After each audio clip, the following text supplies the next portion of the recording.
A guerra da Ucrânia está forçando gestantes e recém-nascidos a se esconder em maternidades improvisadas. No único fim de semana, mais de 80 bebês nasceram em abrigos antiaéreos na capital do país, Kiev. Nós temos um trecho da reportagem feita pela Deutsche Welle, parceira internacional do Metrópolis. A gente que vai conferir isso agora.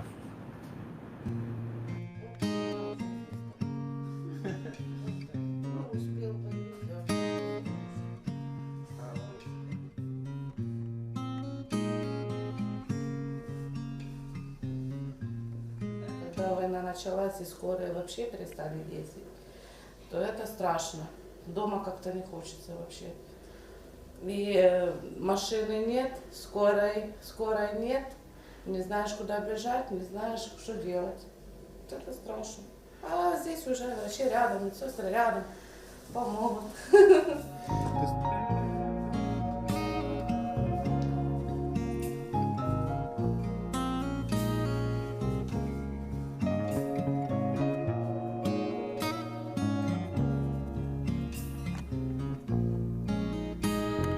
Тут реанімаційна палата, тут для дітей.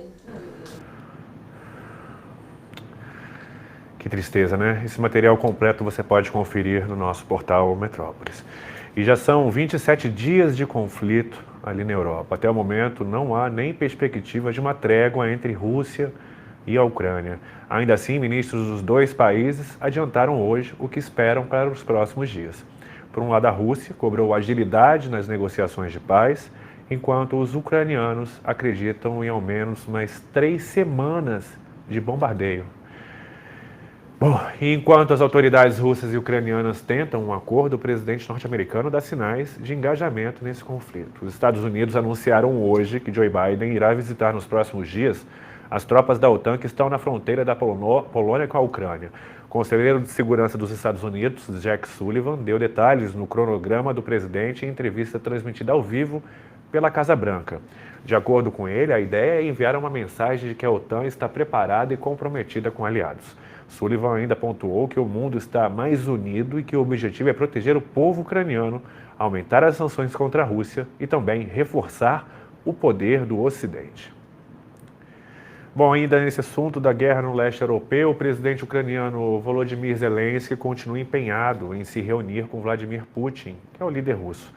Na tarde de hoje, pelo horário aqui de Brasília, Zelensky indicou que pensa em entregar cidades pró-Rússia, como Donetsk, Lugansk e a região de Crimeia, ao controle do Kremlin. Trata-se de mais uma tentativa de reunião direta com Putin, algo incomum em contextos de guerra. Em geral, primeiro os emissários chegam a um acordo em reuniões de paz para que, em seguida, se necessário, os chefes de Estado se encontrem e selem o combinado. A proposta foi veiculada pela TV estatal ucraniana. Durante a entrevista, Zelensky descartou entregar cidades ucranianas como a capital Kiev, Kharkiv e Mariupol. Para tanto, ainda de acordo com o chefe ucraniano, a Rússia deveria cessar os ataques e passar o comando das cidades momentaneamente à Ucrânia. E é sobre isso que a gente vai convidar agora o nosso repórter especializado em guerra, Otávio Augusto, que acompanha com muita atenção o que acontece lá no leste europeu. Otávio, muito bem-vindo, boa tarde, obrigado pela sua participação. Oi, Caio, boa tarde para você e para quem está acompanhando a gente. Aliás, obrigado também por me substituir brilhantemente por esses 15 dias que eu passei de férias aqui no Boletim Metrópolis, Otávio. É uma honra. Otávio, vamos começar pelo anúncio dos Estados Unidos. Essa visita de Biden pode ser vista como um aumento de tensão vivida ali no leste europeu? Caio, é um recado diplomático importante. O que Biden está dizendo? Que ele está acompanhando o que está acontecendo ali na região. Essa visita ela foi confirmada após um ataque a Lviv, que é uma cidade de fronteira próxima da Polônia.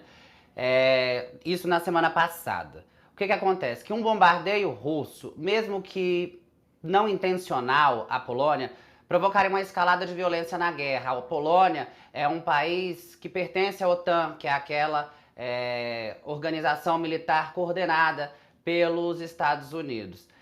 A agenda de Biden na Europa é a primeira viagem de Biden à Europa após o início dos conflitos. Tem uma agenda extensa, tem reunião da OTAN, do G7, que é o grupo das 7 maiores economias do mundo, tem reunião do Conselho da União Europeia, Então é um recado muito claro ao Kremlin, a Putin. Não avance em direção aos países da OTAN e às nações amigas. O presidente ucraniano tem dado. Vou repetir, Otávio, não sei se você pegou o início da minha pergunta. O presidente ucraniano tem dado pouca fé às negociações de paz, já que tem pedido com frequência uma reunião direta com Putin. É por aí mesmo, Otávio? Ele não está muito satisfeito, se sentindo confortável com o andamento das negociações do ponto de vista dos negociadores, que negociando tete a tete, como a gente diz, com Putin, sai um acordo mais firme e o que quiser, na verdade, são garantias de segurança nacional. Ele quer ouvir de Putin que para a Ucrânia. O Kremlin tem resistido já. Na última semana, por duas vezes, o porta-voz do governo russo descartou totalmente uma reunião, por mais que seja virtual, entre Zelensky e aconteceu novamente. Eles primeiro querem um acordo para depois qualquer tipo de conversa entre os dois.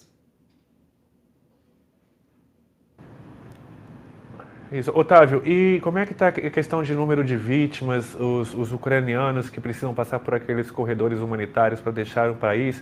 Como que está o balanço hoje com novos bombardeios, novos ataques aí da Rússia contra a Ucrânia?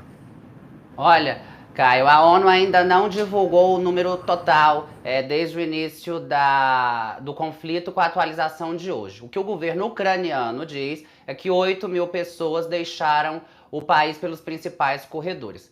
A primeira-ministra das Relações Exteriores lá da Ucrânia, a primeira vice-ministra, contou hoje numa entrevista coletiva que 100.000 pessoas que seriam potenciais refugiados estão presas em Mariupol, que é uma cidade que foi invadida hoje por tropas russas. Se essas pessoas conseguirem deixar a cidade, que fica no sul ucraniano, tem uma posição geográfica muito importante para a Rússia na tentativa de dominar a Ucrânia, pode engordar bastante esses números de refugiados. Agora, algumas dúvidas dos nossos internautas, Otávio. Você acredita, pelo que você tem acompanhado, que essa predisposição do Zelensky de entregar algumas cidades ucranianas pode ser um recuo para tentar um acordo para selar a paz ali na região? Caio, eu entendo isso como uma sinalização para fisgar o peixe, não necessariamente conseguir entrar num acordo com Putin. Até porque o governo russo, eles já observam essas regiões como pertencentes ao território dele. O Zelensky, isso no prisma russo, está oferecendo algo que ele já possui. Eu acredito que pode ser sim um atrativo, um chamariz ao Putin para negociar, para uma conversa, mas não necessariamente a principal e mais efetiva moeda de troca.